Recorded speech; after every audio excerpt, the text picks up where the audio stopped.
Good evening, everyone. Greetings to the head table and to all of you who are present today. I think I'm known by now in the country as someone on a platform who gets straight to the point. So let's do that right away.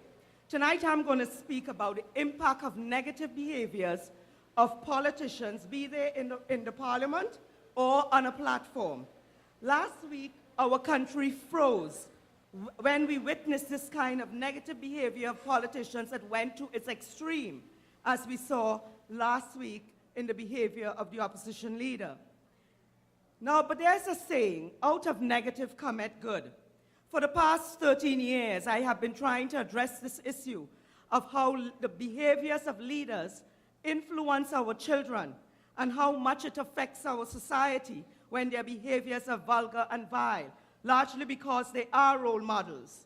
In 2002, I will give you a personal example. That's when I came to understand what seems to be the norm on a platform.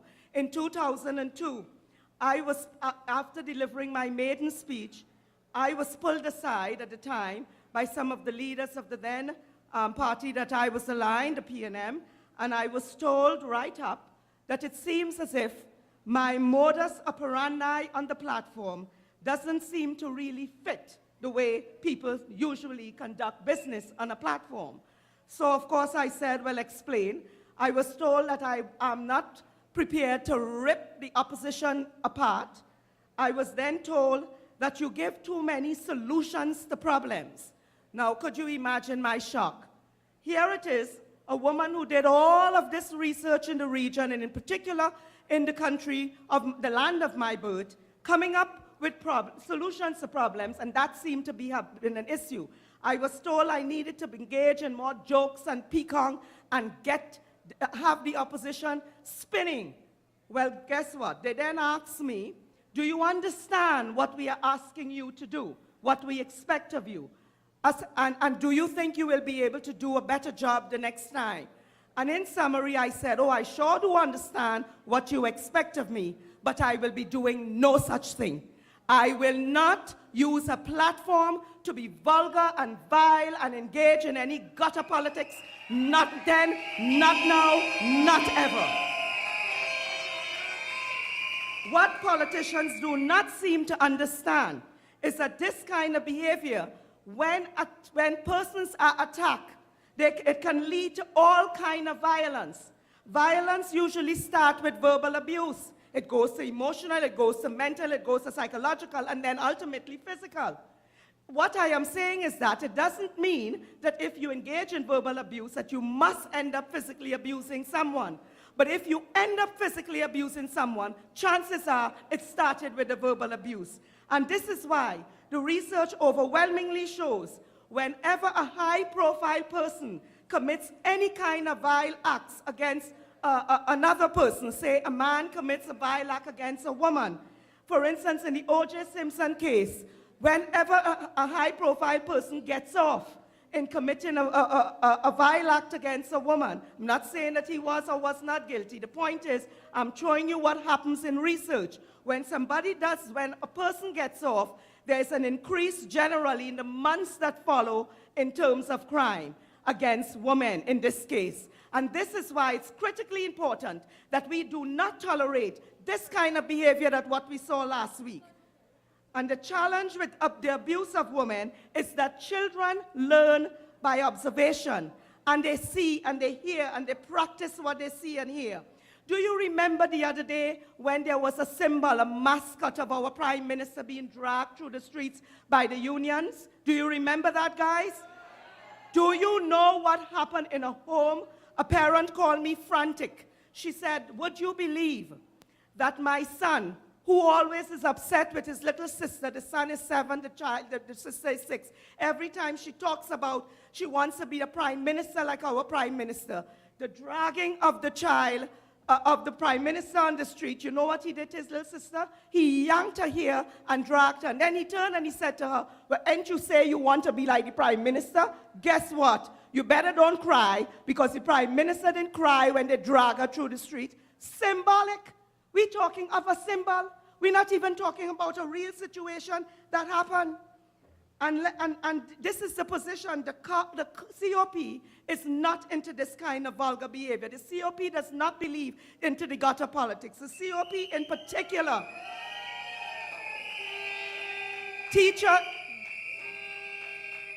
and parents are complaining ad infinitum about the fact that the bad behavior makes it more difficult for them to govern in the classroom and certainly to be a parent. When children can say, but Minister so-and-so did this and Minister so-and-so did that. I walked off of on a platform some years ago when I heard negative statements being made about a leading female in our society, derogatory names. I walked off. The next thing they run in, come back. I said, when you take back what you said and apologize, that's the only way I'm coming back. I'm not going to stay on this and tolerate this kind of thing.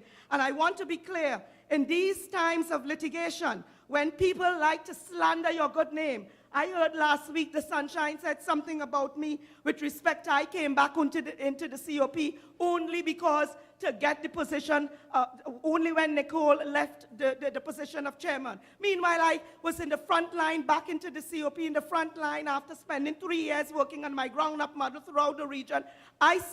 Came back in to assist in the political leadership internal election last year. This was slander. Not to mention the fact that they're still talking about this UNC senatorship thing, so what am I going to do about that? I have been a COP senator. There were 4 things in that tiny little article that were slanderous and libelous, and I'm going to deal with it. And I'm suggesting, my point in dealing with this kind of slander and libel and vulgar behavior is to not let it rest for long. You see what we did? You see how the country rose up last week against this kind of behavior? That's what you do. Separate and apart from engaging in litigation where necessary, that's what you do. And if you don't feel that that is enough, when the election bell rings, I want you to take stock of what I'm about to say. Have a little checklist. Listen to them in the parliament and on the platforms. And when they misbehave, put a checklist. This one is out. We are not voting for this. Don't hesitate to understand that the impact on our children, these behaviors, are serious and long-lasting, and that's how little boys think it's okay to be abusive to children. And the COP policy was this. Let me be clear. The COP women of the Congress of the People sent out a statement last week making it very clear that the Code of Political Conduct signed by all parties, for those of you who don't know, all the parties signed a Code of Political Conduct on the platform, on which they said, no vulgar behavior. The COP women said, we demand that the political parties stand by that promise. We are looking at leadership, because if you cannot conduct yourself properly on a platform and show proper decorum and have some self-control, you have no right putting yourself up to serve anywhere.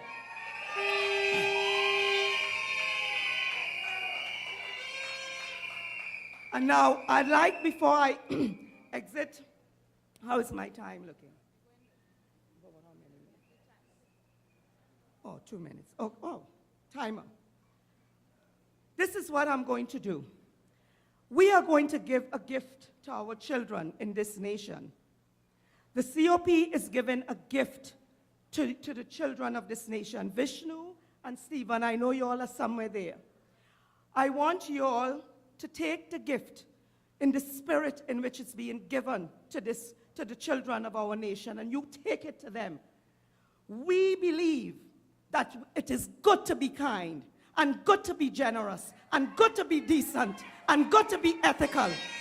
We believe in those things in this party.